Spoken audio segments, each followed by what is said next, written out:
کیا آپ جانتے ہیں کہ ایک وقت ایسا بھی تھا جب دنیا کے بڑے بڑے شہر اندھیرے میں ڈوبے ہوئے تھے، مگر ایک شہر تھا جو رات کے سناٹے میں بھی چراغوں سے جگمگا رہا تھا۔ وہ شہر تھا بغداد۔ دریائے دجلہ کے کنارے ایک عمارت کے اندر ہزاروں کتابیں سانس لے رہی تھیں، قلم روشن تھے اور ذہن جاگ رہے تھے۔ اسے بیت الحکمت کہا جاتا تھا۔ یہ صرف ایک کتب خانہ نہیں بلکہ علم کا قلعہ تھا۔ یہاں سوال پوچھنا جرم نہیں بلکہ عبادت سمجھا جاتا تھا۔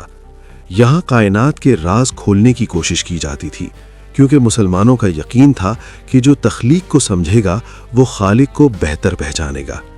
مگر یہ سب کیسے شروع ہوا؟ ایک لفظ سے، اقرا، پڑھو۔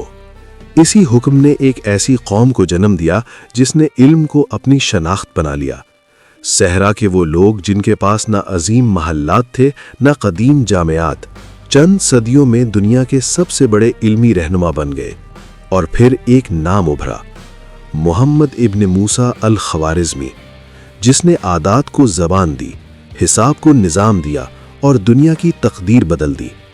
سوچئے اگر صفر نہ ہوتا تو کیا ہوتا؟ نہ بینکنگ سسٹم، نہ کمپیوٹر، نہ انجینئرنگ، نہ خلائی تحقیق۔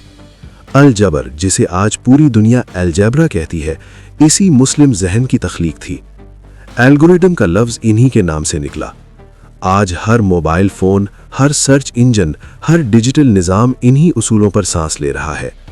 مگر کسی کو اندازہ نہ تھا کہ بغداد کی خاموش راتوں میں لکھے گئے یہ فارمولے ایک دن پوری دنیا کی بنیاد بن جائیں گے۔ ریاضی ہی نہیں، طب کا میدان بھی ایک خاموش انقلاب دیکھ رہا تھا۔ ایک ایسا ہسپتال جہاں مریضوں کے لیے علیحدہ وارڈ ہوں، جہاں ادویات باقاعدہ تیار کی جاتی ہوں، جہاں طلبہ عملی تربیت حاصل کرتے ہوں۔